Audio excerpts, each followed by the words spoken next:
Assalamualaikum warahmatullahi wabarakatuh. Alhamdulillahi wa kafa.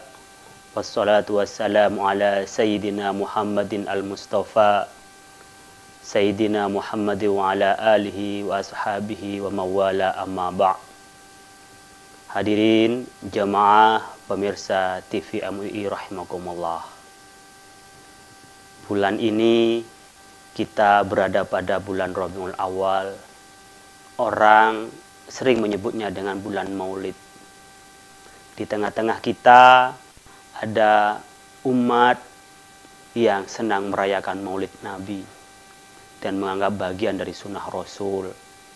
Ada pula yang mengira bahwa peringatan Maulid Nabi itu adalah bid'ah, sayyi'ah, dan ahlu neraka. Hadirin jamaah pemirsa TV MUI rahimakumullah. Sebenarnya pada zaman Nabi kita Muhammad sallallahu alaihi wasallam, Rasulullah sallallahu alaihi wasallam sudah pernah merayakan maulidnya sendiri. Sebagaimana diterangkan dari sebuah hadis an Abi Qatadah al-Ansari radhiyallahu an, suila Rasulullah sallallahu alaihi wasallam an shaum yaumil itsnain.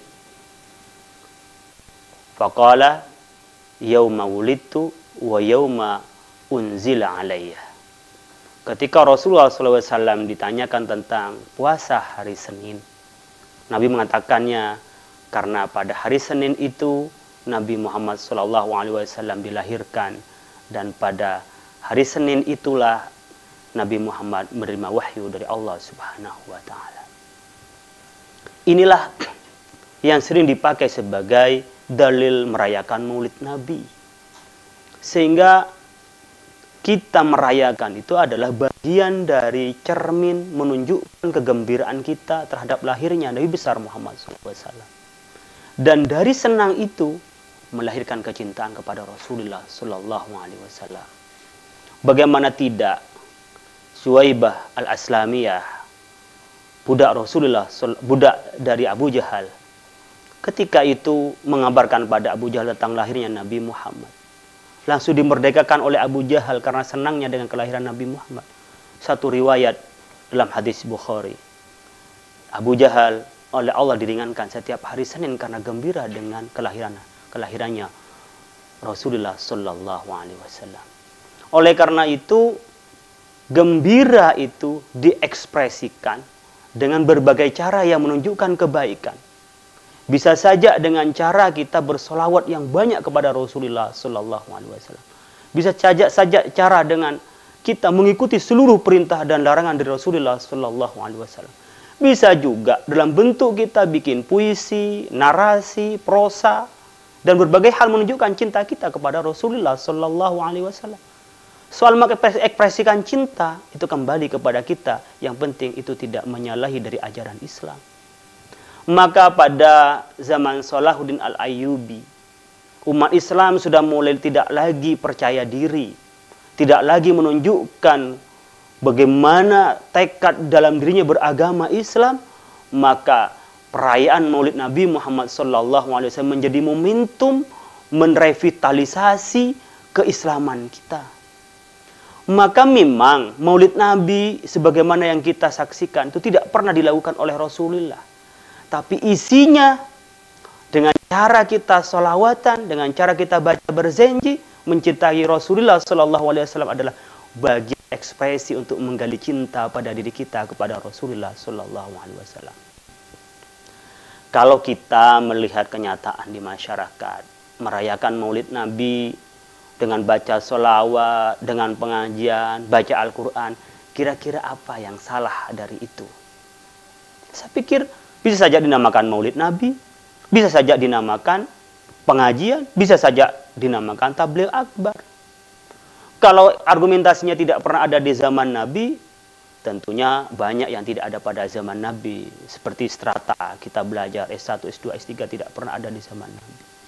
Disinilah kita harus membedakan mana syiar, mana inti agama. Maulidan itu adalah syiar, intinya adalah pengajian dan menggali cinta kepada Rasulullah Sallallahu Alaihi Wasallam. Kalau maulidannya membuang makanan, maulidannya hura-hura, maulidannya dengan cara maksiat, siapapun akan mengatakan itu tidak benar merayakan maulid Nabi Muhammad SAW. Oleh karena itu, kalau kita mengikuti definisinya Syekh Jalaluddin As-Suyuti dalam kitab Al-Hawi fil Fatawa pada halaman 222, maka mendefinisikan maulid Nabi itu adalah huwa ijtima'un nas wa riwayatul akhbari huwa ijtima'un nas wa qira'atu ma tayassara minal Qur'an, dan membaca sesuatu yang ada dalam Al-Qur'an, bisa surat Yasin, bisa surat yang lain. Wa riwayatul akhbaril waridati fi mabda'in nabi fi maulidihi minal ayat, kemudian bercerita tentang kelahiran Nabi, kemukjizatan Nabi, tanda-tanda kenabian Nabi. Summa yamudulahum simatu ya'kulunahu, kemudian ada makanan yang dihidangkan sebagai sedekah antara kita. Min ghairi ziyadatin ala dzalik, tanpa lebih dari itu, katanya As-Suyuti. Fa hadza minal bid'il hasanati yusabu fa'iluha. Ini termasuk bid'ah hasanah yang pelakunya diberi pahala oleh Allah Subhanahu wa taala. Lima fi dzalika min ta'dzimin nabi, karena di dalamnya itu adalah bagian dari mengagungkan Nabi Muhammad sallallahu alaihi wasallam, wa idharil farhi wal istibsyari bi maulidihi syarif, dengan cara juga menampakkan kegembiraan dengan kelahiran Nabi Muhammad sallallahu alaihi wasallam. Inilah definisi maulid Nabi yang disampaikan oleh As-Suyuti. Kalau ini yang dikatakan membaca Al-Quran, membaca riwayat Nabi, puisi-puisi kecintaan pada Nabi, kemudian ada makanan yang dihidangkan, lalu setelah itu orang bubar, apa yang salah dari itu?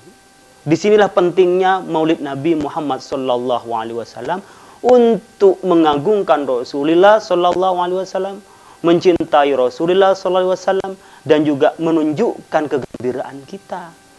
Maka pas sekali dengan fenomena yang ada di tengah-tengah kita. Orang-orang muslim banyak yang mulai tak percaya diri dengan menunjukkan keislamannya. KTP tidak perlu menyebut agama. Agama lambat laun sudah mulai digeser. Maka momentum maulid Nabi adalah momentum mengembalikan kecintaan kita kepada Rasulullah dan identitas keislaman kita. Oleh karena itu, Allah Subhanahu wa taala berfirman, "Qul bi fadlillahi wa bi rahmatihi fabidzalika falyafrahu wa khairum mimma yajma'un." Katakanlah Muhammad, dengan keutamaan Allah dan rahmatnya, dengan itu hendaklah engkau bergembira sekalian. Dan itu lebih baik dari apa yang kita kumpulkan. Apa fadilah Allah? Adalah Nabi Muhammad. Nabi Muhammad itulah yang menerima turunnya Al-Quran. Kita bisa bayangkan kalau tidak ada Al-Quran, bagaimana kita bisa mencari kebenaran dan mencari siapa yang akan kita sembah. Kita bisa lihat sekarang, Al-Quran saja ada, kita bisa melihat orang banyak nyembah atasannya. Al-Quran saja masih diturunkan oleh Allah Subhanahu wa ta'ala, orang banyak yang menyembah gunung, cari pesugihan ke gunung dengan pesta seks. Al-Quran saja masih ada. Kita bisa melihat realitanya.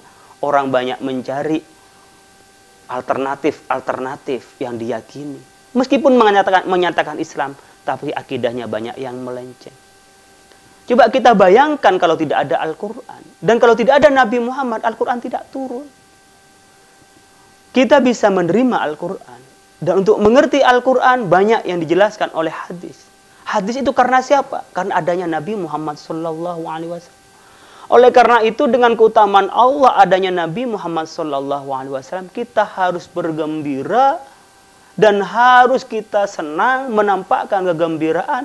Khairum mimma yajma'un, harus lebih baik dari apa yang kita kumpulkan. Hadirin jemaah pemirsa TV MUI rahimakumullah. Khairum mimma yajma'un, lebih baik dari apa yang kita kumpulkan. Apa sih yang kita kumpulkan? Apa sih yang paling kita senangi untuk kita koleksi dalam hidup itu? Kita bisa melihat dalam Al-Quran.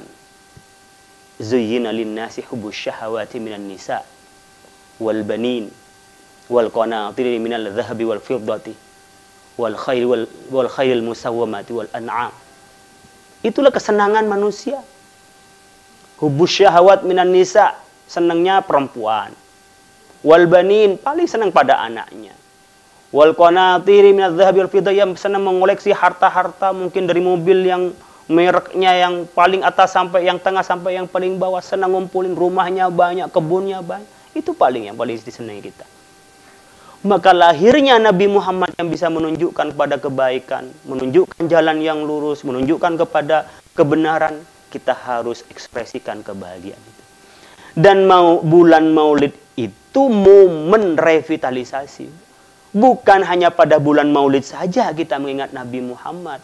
Setiap saat kita juga mengingat Nabi Muhammad. Setiap waktu kita mencintai Nabi Muhammad. Setiap saat kita baca salat kepada Nabi. Tetapi kan tidak semua orang bisa. Kesadaran orang itu bisa naik, bisa turun. Keimanan orang pun juga bisa naik, bisa turun. Kebaikan orang pun juga demikian. Maka Maulid Nabi itu adalah momentum saja. Bagaimana kita melakukan revitalisasi, membangkitkan kembali kecintaan kita kepada Rasulullah Shallallahu Alaihi Wasallam. Ini yang harus ditanamkan kepada diri kita dalam rangka kita merayakan Maulid Nabi. Itu artinya menggembira, bergembira dan senang. Itu tujuannya. Kalau itu di dalam Maulid Nabi yang kita lakukan berupa baca Al-Quran, lalu kita membaca riwayat-riwayat tentang tanda-tanda kenabian Rasulullah dan mukjizat Rasulullah Shallallahu Alaihi Wasallam. Lalu kita bersedekah dengan makanan, dan sekarang ditambah dengan makanan yang kita sedekahkan, apa yang salah? Memang pada masa Salahuddin Al-Ayyubi, Raja Malik Muzaffar, Kuburi Zainuddin Ali bin Baktakin adalah orang pertama yang merayakan Maulid Nabi besar-besaran. Saat itu menghabiskan dana 300.000 dinar, triliunan rupiah kalau uang sekarang. Untuk apa? Mengembalikan kecintaan kepada Rasulullah. Dulu memang baca berjanji, ada lomba bagaimana orang itu membuat puisi. Tapi lambat laun disesuaikan dengan budaya di Indonesia, ada pengajian. Bahkan sekarang ada kirab, ada karnaval dan sebagainya. Ekspresi itu, ekspresi syiar keislaman. Syiar itu adalah kreativitas kita. Yang tidak boleh dirubah adalah inti keberagamaan kita. Inilah bermaulid Nabi. Apa yang harus kita tanam dalam diri kita? Mari kita tanam pada diri kita ini kecintaan kita kepada Rasulullah. Dan kalau cinta kepada Rasulullah, maka kita harus mengikuti ajaran dan juga tuntunan Rasulullah Sallallahu Alaihi Wasallam. Hadirin jamaah pemirsa TV MUI rahimakumullah. Apa yang diajarkan? Yang paling substansi yang diajarkan oleh Rasulullah adalah akhlak. Akhlak kepada siapa? Akhlak kepada Allah Subhanahu wa taala dan akhlak antar sesama. Akhlak kepada Allah disebut di dalam kerangka keislaman kita dengan ihsan. Ka'annaka tara fa illam takun tara fa innahu yarak. Kerangka ihsan akhlak kepada Allah bahwa setiap saat kita merasa, khususnya pada saat ibadah, merasa melihat Allah. Kalau kita tidak mampu melihat Allah, maka kita selalu dilihat oleh Allah. Dalam kerangka ini, kita harus tauhid kepada Allah, tidak boleh syirik. Pesan utama, tidak boleh syirik. Kenapa? Karena kunci seluruh tindakan itu berawal dari sebuah keyakinan. Kalau keyakinannya salah, maka implikasi dari itu pasti salah. Kalau keyakinannya serong, pasti berimplikasi juga perilakunya pun juga serong. Ketika keyakinannya pun juga bengkok, maka pasti juga perilakunya juga bengkok. Coba ketika kita meyakini bahwa hidup ini yang mengatur bukan hanya Allah, tapi ada orang kekuatan lain yang mengatur kehidupan kita. kita pasti akan menyembah yang lain itu. Oleh karena itu Allah menegaskan dalam Al-Quran. Allah Subhanahu wa ta'ala berfirman, "Falyabudu rabb hadzal bait alladzi at'amahum min ju' wa amanahum min khauf." Falyabudu rabb hadzal bait, maka beribadahlah, menyembahlah kepada Tuhannya Baitullah, yaitu Allah Subhanahu wa ta'ala. Apa sifat Allah? Alladzi at'amahum min ju', yang memberi makan dari kelaparan. Wa amanahum min khauf, dan memberi rasa aman dari rasa ketakutan. Hadirin, coba kita lihat. Fenomena di zaman modern itu orang hanya dua hal yang ditakuti. Takut lapar, takut tidak aman. Sekarang kita bisa melihat orang-orang tua bersekolah dan menyekolahkan anaknya. Mana kecenderungannya? Mencari ilmu semata atau untuk mencari pekerjaan? Coba yang ditanyakan oleh orang tua kepada anaknya saat memasukkan sekolah, untuk menunjukkan anak kepada siapa yang berhak untuk disembah atau untuk mencari kesejahteraan hidupnya. Inilah perbedaannya Luqmanul Hakim ketika berpesan pada anaknya, "Madza ta'buduna min ba'di?" Apa yang hendak engkau sembah setelah aku ini? Tapi orang sekarang apa? "Madza ta'kuluna min ba'di?" Apa yang hendak engkau makan setelah saya? Kita melihat keluh kesahnya orang tua. Banyak yang berkeluh kesah bukan karena anaknya tidak sholat zuhur, ketinggalan sholat subuh. Tapi coba kalau anaknya sekiranya ada PR tidak dikerjakan, mungkin lebih banyak marah kepada anaknya yang tidak mengerjakan PR itu. Kita bisa melihat orang yang baik sekarang ini tidak lagi menjadi idola dibandingkan dengan orang yang berharta dan berduit. Coba kita lihat fenomenanya sekarang. Ketika kita melihat bagaimana kita ini bersekolah hanya untuk mencari kerja daripada mencari ilmu yang Allah anjurkan kepada diri kita. Inilah yang diajarkan yang pertama oleh Allah adalah tidak syirik. At'amahum min ju'. Yang kedua, wa amanahum min khauf. Rasa aman dari rasa takut. Kita bisa melihat fenomenanya sekarang. Setelah orang naik, orang sampai pada puncak karirnya, puncak usahanya, puncak kekayaannya, banyak orang yang tidak merasakan tenang. Ketika naik mobil, satpamnya 3, di rumahnya satpamnya 4, semua ada bodyguardnya, tapi dia belum merasa aman. Bahkan saya sendiri sering mendengar orang-orang itu yang merasa keluh kesah dan merasa tidak aman dengan hidupnya, tidak aman dengan dirinya, tidak aman dengan keluarganya, tidak aman dengan sanak familinya. Maka kalau kita mencari aman, kembali jangan sampai syirik. Kita ibadah kepada Allah Subhanahu wa ta'ala. Itulah akhlak kepada Allah. Yaitu akhlak di mana kita selalu merasa diawasi oleh Allah Subhanahu wa ta'ala. Kita dekat dengan Allah dan kita tidak menyembah kepada selain Allah. Tidak menyembah atasan kita, tidak menyembah harta kita, tidak menyembah karir kita, tidak menyembah kesombongan kita, dan tidak menyembah gengsi kita. Itu pesan akhlak kepada Allah yang disampaikan oleh Rasulullah. Inilah revolusi keyakinan, revolusi kehidupan yang Rasulullah Shallallahu Alaihi Wasallam bawa.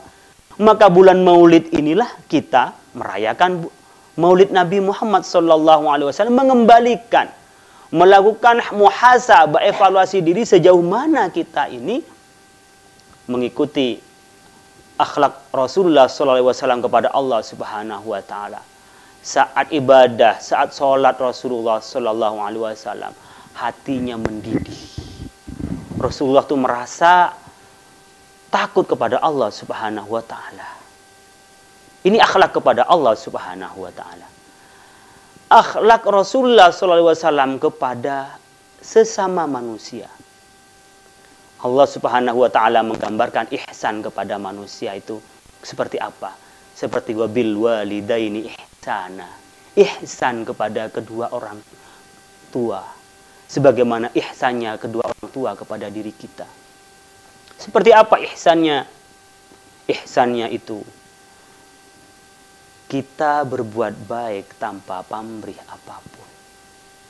Sebagaimana orang tua hamil tidak tahu anak yang dikandungnya akan berbuat baik, tidak pernah tahu anaknya itu akan nanti memberikan balas budi kepada orang tuanya. Tapi saat hamil saja orang tua sudah gembira. Hamil 9 bulan dalam keadaan sakit, lemah, bahkan lelah, orang tua itu senang. Lahir antara hidup dan mati itu gembira.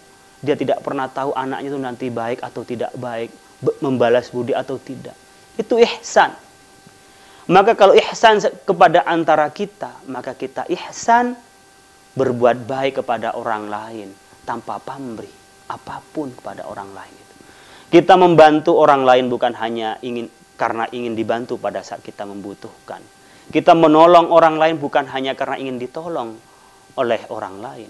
Oleh karena itu perlu meniru akhlak Rasulullah sallallahu alaihi wasallam sebagaimana difirmankan oleh Allah Subhanahu wa taala, laqad ja'akum rasulun min anfusikum azizun 'alaihi ma 'anittum harisun 'alaikum bil mu'minina raufur rahim. Ini sifat Rasulullah. Laqad ja'akum rasulun min anfusikum. Sungguh telah datang utusan Allah dari jenismu sendiri, yaitu manusia. Bashar juga. Ja'akum min anfusikum azizun 'alaihi ma 'anittum. Dia merasakan apa yang dirasakan oleh kita semua. Bisa nggak kita merasakan apa yang diderita oleh orang lain? Apa yang diderita oleh umat Islam? Apa yang diderita oleh bangsa Indonesia? Apa yang diderita oleh masyarakat Indonesia? Bahkan yang diderita oleh masyarakat dunia. Azizun 'alaihi ma 'anittum, harisun 'alaikum, ingin sekali. Jadi harisun 'alaikum bil mu'minina raufur rahim. Punya sifat kasih sayang, punya sifat pemaaf, punya sifat lapang dada kepada orang-orang mukmin yang dilakukan oleh Rasulullah sallallahu alaihi wasallam. Maka momen Maulid Nabi Muhammad sallallahu alaihi wasallam ini dijadikan sebuah momentum kita mengingat Rasulullah sallallahu alaihi wasallam, mengingat perjuangan Rasulullah sallallahu alaihi wasallam. Kita menggali kembali, merevitalisasi, meningkatkan kecintaan kita kepada Rasulullah sallallahu alaihi wasallam. Kalau itu yang dilakukan, maka Maulid Nabi Muhammad sallallahu alaihi wasallam perlu kita rayakan, perlu kita teruskan, diisi dengan hal-hal yang positif dan mengembalikan cinta kita kepada Rasulullah, kebanggaan kita dengan Islam, dan kita membuka Al-Qur'an, membuka hadis, dan membuka para ulama, pewaris-pewaris Nabi, agar kita selalu pada jalan yang benar.